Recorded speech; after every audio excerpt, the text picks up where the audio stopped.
শুভেচ্ছায় স্বাগতম।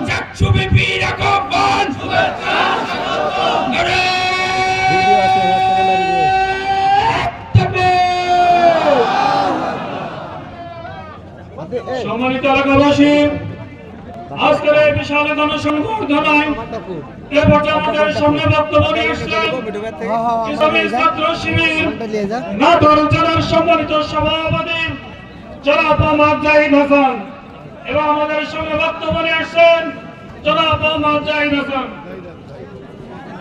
ভাই